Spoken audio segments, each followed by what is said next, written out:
I'm Anil Kumar, and in this video we are going to learn how to sketch a degree 10 polynomial function. We have a complicated polynomial function. We'll follow the steps and see how to sketch it. So we have a polynomial which has 1, 2, 3, 4 zeros. The first one is of multiplicity 1, the second is cubic, third one is of degree 4, and then we have of degree 2. 2 minus x minus 4 to the power of 3, 2x plus 5 to the power of 4, minus x square are the factors for this polynomial. Now, let us review and understand what are the steps which we should be looking into to sketch it properly. Well, few important things which we need to know is the first one, we should know the degree of polynomial, correct? So degree we can straight away count when given in factored form. 2 plus 4, 6, 6 plus 3, 9 plus 1, 10. Let me write it down. 2 plus 4 plus 3 plus 1, which is 10. So degree is 10, and that is the name of the polynomial, right? Now, after knowing the degree, we should know leading coefficient, right? So how do you find leading coefficient? We need not really expand all this. Leading coefficient you get when you multiply the x terms. So let's just multiply the x terms and get the leading coefficient. From the first factor we have minus x. From the next factor we have minus x, but degree is 3, right? So it is minus x cubed. Then we have 2x with degree of 4, and then we have minus x with degree of 2, correct?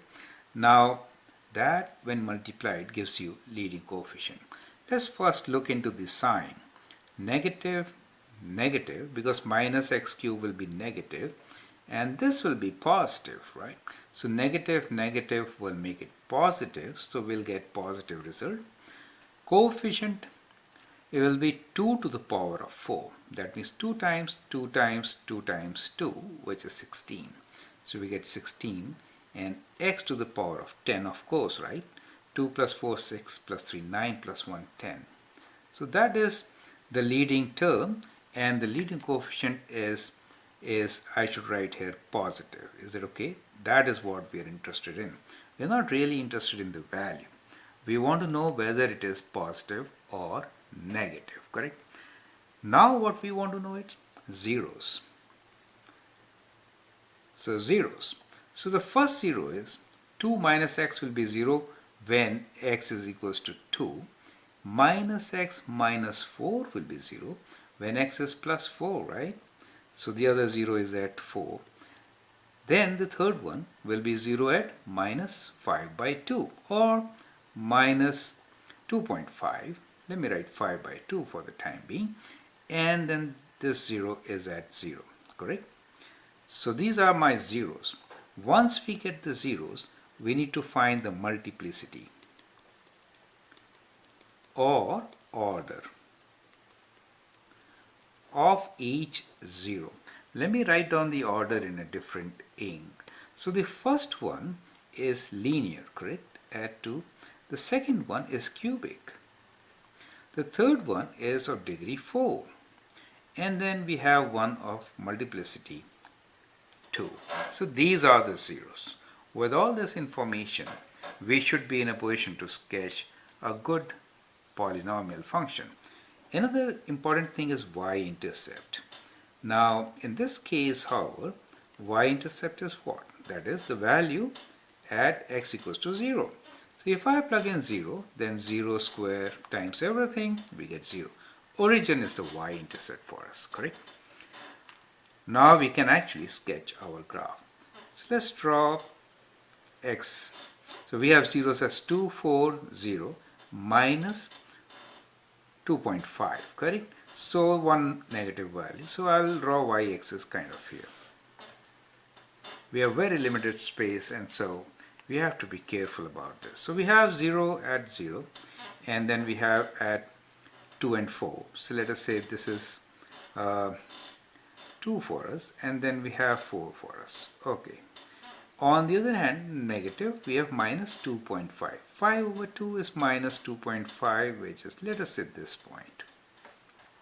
So we have our zeros, correct? Okay. Now let's look at what we have found. We have found that the degree is 10, that means even, and the leading coefficient is positive. Positive means right side up, even means both face same side. So that is always our beginning, right? So we start with this. So even with positive leading coefficient, that's the end behavior. So what we have done here is looked for end behavior. Okay, then let's look for zeros and the type of zeros. The one here is minus 2.5. Let me write minus 2.5. And what kind of zero is it? It is of order 4 or multiplicity of 4. So here the graph should actually return back, right? So it will never be negative, it will be non-negative. Now then the 0 at origin is of degree 2. This is also going to return, but like a parabola, not as flat as this one, since the multiplicity is 2 and that one is 4. Then we have a linear 0 at 2, so it will just cross the line, the sign of the function will change from positive to negative, and then at 4 we have cubic 0 whose shape is like this. Now these shapes are very important when you sketch your function, right?